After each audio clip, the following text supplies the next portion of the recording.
ស្អីគេ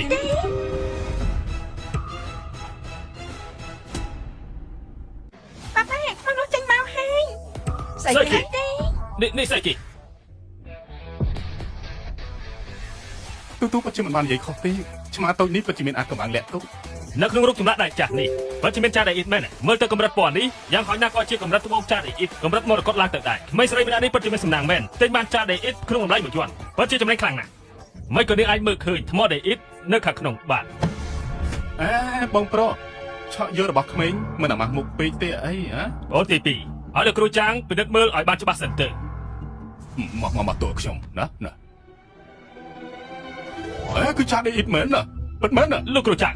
លោកមើលឲ្យច្បាស់បន្តិចទៅយើងមានតម្លៃវត្ថុបុរាណ50ឆ្នាំហើយមិនដែលខុសទេនេះគឺចាស់ដេអ៊ីតពណ៌ខៀវអធិរិកកម្រិតកំពូលខ្ញុំធ្លាប់បានឃើញខ្សែដៃពណ៌ខៀវអធិរិកបែបនេះនៅក្នុងកម្មវិធីដេញថ្លៃមួយនោះមានតម្លៃរហូតដល់120លានឯណោះទោះបីជាវាជាចាស់ដៃអ៊ីតពណ៌ខៀវអធិរិកក៏ដោយវាក៏មិនសំខាន់ទៅលើភាពពេញលេញនៃវត្ថុធាតុដើមដែរប៉ុន្តែបើតាមខ្ញុំមើលវាគ្រាន់តែជាសំបកពណ៌ខៀវបន្តិចដែលជាប់នៅត្រង់ទៅជាប៉ុណ្ណោះវាគ្មានអ្វីសំខាន់នោះទេពុតជាអាចមានលទ្ធភាពបែបនេះមែនបើចង់ដឹងច្បាស់គួរតែកាត់មើលតែម្ដងទៅមិនអាចកាត់ឆ្មាបានទេយ៉ាងម៉េចឯងខ្លាចកាត់ឃើញដៃចាក់ខ្មៅមែនទេខ្លាចខ្មាស់ទេបើគ្រាន់តែមានចាស់ដេអ៊ីតមួយជាន់នៅសម្បកខាងក្រៅរូបចម្លាក់ដៃនេះពិតជាគ្មានតម្លៃទេប៉ុន្តែបើចាស់ដេអ៊ីតនៅខាងក្នុងមានទំហំប៉ុនសុទ្ធព្រាបនោះតម្លៃអបបរមាគឺ5លានឯណោះណាយល់ទេទូកូនប្រាប់ប៉ាថ្មបៃតងនៅខាងក្នុងកូនឃើញថាមានទំហំប៉ុណ្ណាដែរទៅឆ្មាទាំងមូលគឺសត្វតែពណ៌បៃតងទាំងអស់នាងតូយ៉ានាងអាចមើលឃើញថ្មខាងក្នុងបានពិតមែនអីហ៎បើអញ្ចឹងទូឲ្យលោកតាចាងកាត់កូនមើលក្បែរបាយជិតដល់ឆ្មាបៃតងហើយកូនស្រែកថាឈប់យកម៉ាស៊ីនកាត់មកលោកគ្រូចាងលោកមិនបាច់ជឿលើពាក្យសម្ដីក្មេងតូចនេះពិតមែនទេតើមែនដែរទេបងប្រុសរូបចម្លាក់នេះគឺជារបស់ពួកយើងហើយលទ្ធផលចេញមកល្អឬអាក្រក់មិនពាក់ព័ន្ធអ្វីជាមួយបងទេយើងខ្លាចអាចចំណាយពេលច្រើនពេកកាត់ចេញមកបានត្រឹមតែសម្រាប់តែប៉ុណ្ណោះបើខាងក្នុងពិតជាមានដេអ៊ីតមែននោះប្រកាសជាមានតម្លៃរាប់ពាន់លានហើយក្មេងម្នាក់វិជាបែបនេះពិតជាលេងសើចពេកហើយខ្ញុំធ្លាប់បានឮមកថាតកូលសៅសុទ្ធតែជាមនុស្សដែលស្រឡាញ់កូនខ្លាំងណាស់លោកតាចាងកុំបារម្ភទូមិនបានត្រឹមត្រូវនេះលោកគ្រូចាងកុំបារម្ភលទ្ធផលចេញមកល្អឬអាក្រក់ខ្ញុំជាអ្នកទទួលខុសត្រូវតែម្នាក់ឯងចុះល្អណាស់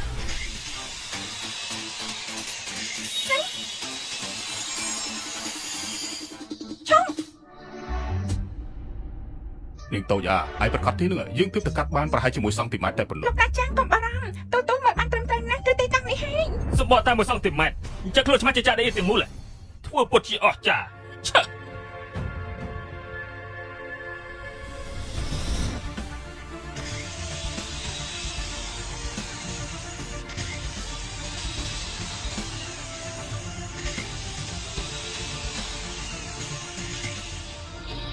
ល្អឥឡូវនេះបានកាត់សបកខាងក្រៅចេញអស់ហើយយើងគ្រាន់តែបកចេញមកនឹងដឹងថាចាស់ដេអ៊ីតនៅខាងក្នុងនេះធំប៉ុណ្ណាហើយណាជាក្មេងស្រីដែលនៅជនបទសាលេនធាយើងចាំមើលថែដោះស្រាយរឿងនេះបានយ៉ាងម៉េច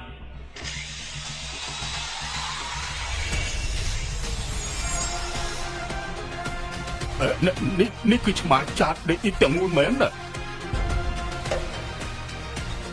នេះមិនអាចទេនេះច្បាស់ជាខ្លាំងឆ្មាដេអ៊ីតទាំងមូលបើជាយកមកបិទបាំងបែបនេះទៅវិញថាមែនទេរូបចម្លាក់ឆ្មានេះគួរតែកាត់ក្នុងសម័យនគរច្បាំងគឺជារូបចម្លាក់យាមភ្នូនៃស្ដេចនគរណានយាហើយដើម្បីការពារចោលលួចទើបបានជាចាក់ដៃគ្រប់ពីលើនាងតូយ៉ានេះពិតជាមានភ្នែកទឹកមែនណាលោកតាចាងឆ្មាតូចនេះមានតម្លៃប្រមាណឆ្មាចាស់ដេអ៊ីតនេះបើតាមយើងស្មានតម្លៃអបបរមាគឺ 1.5 ពាន់លានស្អីគេ1.5 ពាន់លានទេប៉ា1.5 ពាន់លានមិនធម្មតាទេថ្មីនេះនៅនិយាយថាថោកទៀតលោកនិយាយទេដែរអីលោកត្រូវបងទី2ទិញក្បាលហើយគ្រឿងអលង្ការពួកយើងដេញគឺសុទ្ធតែគ្មានតម្លៃចំណែកដុំដាច់ចាស់របស់ពួកគេតម្លៃដល់ 1.5 ពាន់លានបងថ្លៃគឺពួកបងតែងតែឆក់យកវត្ថុដែលខ្ញុំដេញថ្លៃឆ្មាចាស់ដេអ៊ីតនេះក៏បងយកទៅបោះចោលដែរទិញសម្រាប់មួយចំនួនយកមកធ្វើជាកំណប់ចាស់ដេអ៊ីតមានតម្លៃ 1.5 ពាន់លានលក់ចេញនៅក្នុងតម្លៃមួយជាន់លោកសៀវតើលោកកំពុងតែទិញប្រអប់ដាក់ត្បូងគុជហើយបោះចោលគុជតាមមែនទេសមត្ថភាពវិនិយោគរបស់លោកសៀវពិតជាអន់ជាងលោកម្ចាស់ទី2ពិតមែនឬមានកម្រិតខុសគ្នាឆ្ងាយខ្លាំងណាស់លោកប៉ាខ្ញុំឈ្នះហើយមែនទេអរគុណដល់ផ្កាយសំណាងទូហើយក៏អរគុណដល់បងប្រុសដែរសៀវយើងទៅវិញ